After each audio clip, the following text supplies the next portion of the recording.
ఈరోజు నేను మీకు ఇద్దరు యాజకుల గురించి ధ్యానం చేయబోతున్నాం. ఓ దైవజనుడు ఇలా అన్నాడు, సంఘాలు ఈరోజు భ్రష్టు పట్టిపోవడానికి, మళ్ళా ప్రశ్న ఇస్తున్నా, ఒక యాంకర్ ఇలా అడిగాడు. అక్కడ 4 దైవజనులు కూర్చోన్నారు. వారిలో ఆ 4 దైవజనుల్లో నేను గౌరవించే, నేను ప్రేమించే ఒక దైవజనుడు ఉన్నారు. నేను ఆయనకు తెలియదు కానీ ఆయన నాకు తెలుసు. ఆయన మన దేశం కాదు, వేరే దేశం. అద్భుతమైన దైవజనుడు, అద్భుతమైన సాక్రిఫైస్, త్యాగం, సమర్పణ కలిగిన దైవజనుడు.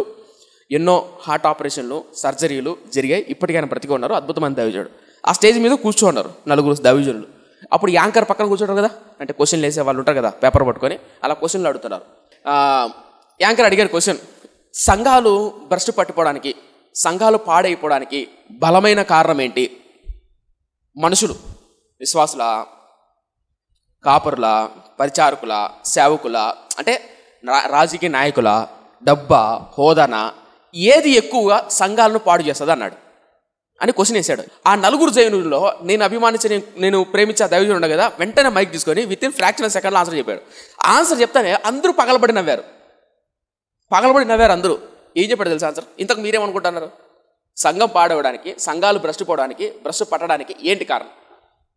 ఆ దైవజనుడు 2 ఆన్సర్లు చెప్పాడు. ఒకటి, మొట్టమొదటిది, సంఘంలో దుష్టత్వాన్ని ప్రేమించే వాళ్ళు ఎవరైతే సంఘంలో ఉంటారో ఆ దుష్టత్వాలను ప్రేమించే వాళ్ళు ఎక్కువ ఉన్నంతకాలం సంఘాన్ని నాశనం చేస్తున్నామని అర్థం కాలేదా?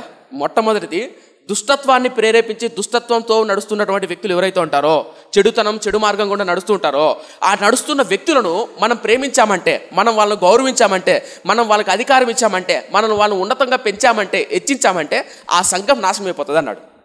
ఎందుకంటే సంఘంలో దుష్టత్వం అనేది ఉండకూడదు, దుష్ట క్రియలు ఉండకూడదు. ఏ పరిచారకుల్లో, ఏ విశ్వాసులో, ఏ సేవకుల్లో అయితే ఆ దుష్ట లక్షణాలు ఉంటాయో ఆ సంఘం నాశనం అయిపోతుంది అని అర్థం. మొట్టమొదటిది. రెండోది, సంఘాలు నాశనమడే బలమైన కారణం ఏంటంటే యథార్థవంతమైన సేవకులు లేకపోవడం ద్వారా. మళ్ళీ చెప్తున్నా, యథార్థవంతమైన సేవకులు లేకపోవడం ద్వారా సంఘాలు నాశనం అయిపోతున్నా అన్నాడు. అర్థమవుతుందా? అర్థం కాలేదా? ఈరోజు అలాంటి యథార్థవంతులైనటువంటి సేవకులా కాదా అన్నది 2 సేవకుల గురించి ఈరోజు ధ్యానం చేయబోతున్నాం. రాజుల చరిత్రలోనే ఒక రాజు తాత, మరొక రాజు మనవడు, అనగా